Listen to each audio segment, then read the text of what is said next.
அகிலம் நியூஸ் ஊடக நண்பர்களுக்கு வணக்கம். நீங்கள் இணைந்திருப்பது அகிலம் நியூஸின் இன்றைய நாளுக்கான தலைப்புச் செய்திகளுடன்.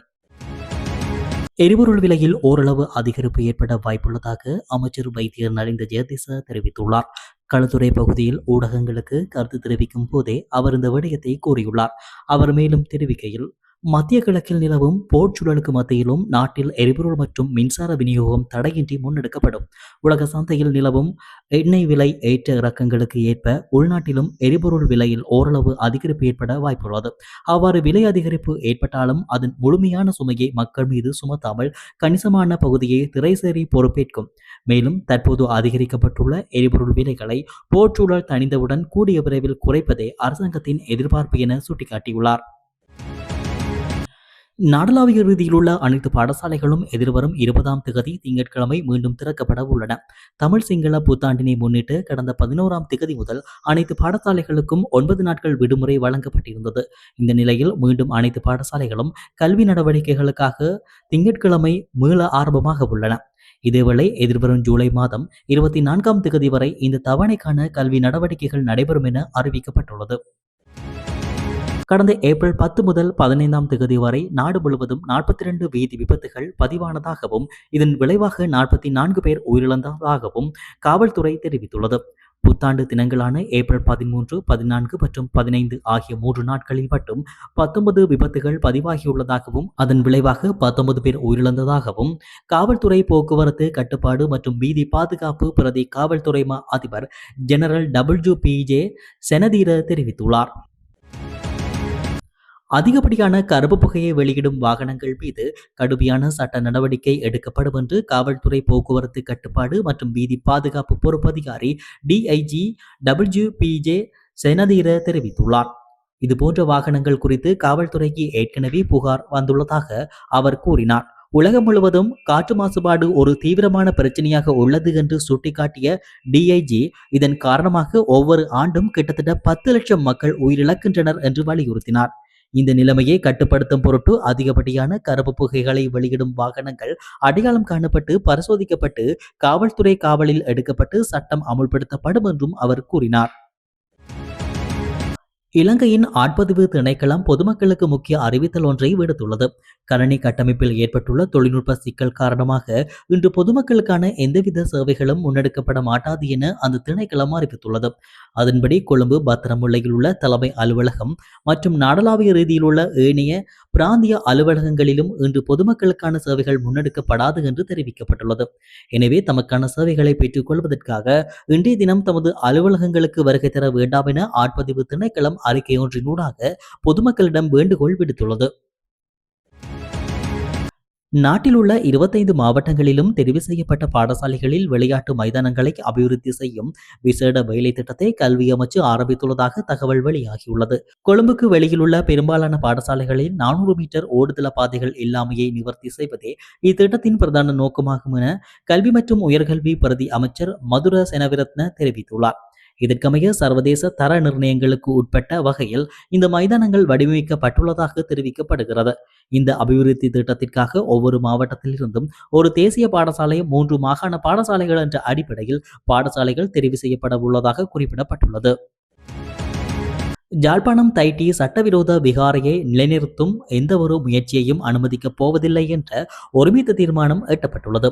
தைட்டி பகுதியில் ஆக்கிரமிக்கப்பட்டு விகாரை அமைக்கப்பட்டுள்ள பூர்வீக நிலங்களை விடுவிப்பது தொடர்பாகவும் அரசாங்கத்தின் மறைமுக திட்டங்களை முறியடிப்பது குறித்தும் தீர்மானிக்கும் விசேட கலந்துரையாடல் நேற்று முன்தினம் ஜாழ் தந்தை செல்வா அரங்கில் நடைபெற்ற போது இந்த தீர்மானம் எடுக்கப்பட்டுள்ளது. இலங்கைக்கு ஒரு பீப்பாய் கச்சா எண்ணெய்க்கு $286 வரை செலுத்தியுள்ளதாகவும் இது உலகளாவிய சந்தை விலையை விட மிக அதிகமாக இருப்பதாகவும் முன்னணி சர்வதேச வங்கியலாளர் ஒருவர் தெரிவித்துள்ளார். ஹாங்காங்கில் கடந்த செவ்வாய்க்கிழமை நடைபெற்ற முதலீட்டாளர்கள் மாநாட்டில் உரையாற்றிய சர்வதேச வங்கியொன்றின் தலைமை நிர்வாக அதிகாரி இந்த தகவலை வெளியிட்டுள்ளார். தற்போது ஈரான் மீது அமெரிக்கா மற்றும் இஸ்ரேல் மேற்கொண்டு வரும் போர் காரணமாக விநியோக சங்கிலியில் ஏற்பட்டுள்ள பாதிப்புகளே இதற்கு முக்கிய காரணம் என அவர் சுட்டிக்காட்டியுள்ளார். மேற்கத்திய சந்தைகளில் கச்சா எண்ணெய் விலை ஒரு பீப்பாய் $100 முதல் $110 வரை மட்டுமே உள்ளதாக செய்திகள் வந்தாலும் ஆசிய நாடுகளின் நிலை கவலைக்கிடமாக இருப்பதாக அவர் கூறியுள்ளார். இலங்கைக்கு தெற்கே உள்ள ஆழ்கடல் பகுதியில் மேற்கொள்ளப்பட்ட விசேட நடவடிக்கையின் போது போதைப்பொருள் அடங்கியுள்ளதாக சந்தேகிக்கப்படும் பொதிகளுடன் உள்நாட்டு நெடுநாள் மீன்பிடி படகு ஒன்றையும் அதில் இருந்த 4 சந்தேக நபர்களையும் கடற்படையினர் பொறுப்பேற்றுள்ளனர். இலங்கை கடற்படையின் நீண்ட தூர ரோந்து கப்பல் மூலம் முன்னெடுக்கப்பட்ட விசேட தேடுதல் நடவடிக்கையின் போதே இந்த படகு சுற்றி வளைக்கப்பட்டுள்ளது. குறித்த நெடுநாள் படகு சந்தேகத்திற்கிடமான பொதிகள் மற்றும் சந்தேக நபர்கள் மேலதிக விசாரணைகளுக்காகவும் சட்ட நடவடிக்கைகளுக்காகவும் தற்போது கரைக்கு கொண்டுவரப்பட்டு வருவதாக கடற்படை மேலும் தெரிவித்துள்ளது. இலங்கை மோட்டார் போக்குவரத்து திணைக்களத்தினால் வழங்கப்படும் வழக்கமான வாகன பதிவு இலக்கங்களுக்கு பதிலாக மாற்றியமைக்கப்பட்ட பதிவு இலக்கங்களை பயன்படுத்தும் வாகன சாரதிகள் மீது கடுமையான சட்ட நடவடிக்கை எடுக்குமாறு போலீசாருக்கு அறிவுறுத்தப்பட்டுள்ளது. மோட்டார் வாகன போக்குவரத்து திணைக்களத்தால் வழங்கப்பட்ட பதிவு இலக்கங்களுக்கு பதிலாக மாற்றியமைக்கப்பட்ட பதிவு இலக்கங்களுடன் சில வாகனங்கள் இயக்கப்படுவதாக தகவல் கிடைத்துள்ளதாக பிரதி காவல்துறை அதிபர் WPJ செனதீர தெரிவித்துள்ளார். புதிதாக பதிவு செய்யப்பட்ட வாகனங்களுக்கு தரமான பதிவு எண்களை வழங்குவதில் ஏற்படும் தாமதங்களால் சில குழுக்கள் சட்டவிரோத நடவடிக்கைகளில் ஈடுபடுவதற்கு வாய்ப்புகள் உருவாகியுள்ள நிலையில் இந்த நிலைமை ஏற்பட்டுள்ளது. புதிதாக பதிவு செய்யப்பட்ட வாகனங்களின் சில உரிமையாளர்கள் ஒவ்வொரு வண்ணங்களில் பதிவு எண்களை பயன்படுத்துகின்றனர் என்றும் அவர் குறிப்பிட்டார். இரத்தினபுரி எஹலியகுட சாகரில் சாரதியின் கட்டுப்பாட்டை இழந்த கார் ஒன்று ஏனைய வாகனங்களுடன் மோதியதில் பாரிய விபத்து ஏற்பட்டுள்ளது. நேற்று இரவு 7 மணியளவில் இடம்பெற்ற இந்த விபத்தின் போது ஒரு மோட்டார் சைக்கிள், 3 முச்சக்கர வண்டிகள் மற்றும் 2 கார்கள் என வரிசையாக ஒன்றுடன் ஒன்று மோதியுள்ளன. இந்த விபத்தில் காயமடைந்து சுமார் 10 பேர் சிகிச்சைக்காக எஹலியகுட வைத்தியசாலையில் அனுமதிக்கப்பட்டுள்ளனர். நாட்டில் சித்திரை புத்தாண்டை முன்னிட்டு நாடு முழுவதும் முன்னெடுக்கப்பட்ட விசேட முற்றுகைகளின் போது விதிமுறைகளை மீறிய 400க்கும் மேற்பட்ட வியாபாரிகளுக்கு எதிராக சட்ட நடவடிக்கை எடுக்கப்பட்டுள்ளதாக பொது சுகாதார பரிசோதகர்கள் சங்கம் தெரிவித்துள்ளது. அதன்படி கடந்த ஏப்ரல் 1ஆம் தேதி முதல் 12ஆம் தேதி வரையிலான காலப்பகுதியில் சுமார் 2000 விசேட முற்றுகைகள் முன்னெடுக்கப்பட்டுள்ளன. இதன்போது 12000க்கும் அதிகமான வர்த்தக நிலையங்கள் சோதனைக்கு உட்படுத்தப்பட்டதாக பொது சுகாதார பரிசோதகர்கள் சங்கத்தின் பிரதான செயலாளர் சமில் முத்துகொட தெரிவித்தார். சுகாதாரமற்ற உணவுகளை விற்பனை செய்தமை மற்றும் காலாவதியான உணவுப் பொருட்களை விற்பனை செய்தமை உள்ளிட்ட பல்வேறு குற்றச்சாட்டுகளின் கீழேயே இந்த வர்த்தக நிலையங்களுக்கு எதிராக சட்ட நடவடிக்கை எடுக்கப்பட்டுள்ளது. எம்பிலிப்பட்டிய குட்டிகள பகுதியில் உள்ள கச்சிகள குளத்தில் நீராடி கொண்டிருந்த இருவர் நீரில் மூழ்கி உயிரிழந்துள்ளனர். 60 மற்றும் 78 வயதுடைய 2 ஆண்களை இவ்வாறு உயிரிழந்துள்ளனர். சம்பவம் தொடர்பில் குட்டிகள போலீசார் விசாரணைகளை மேற்கொண்டு வருகின்றனர்.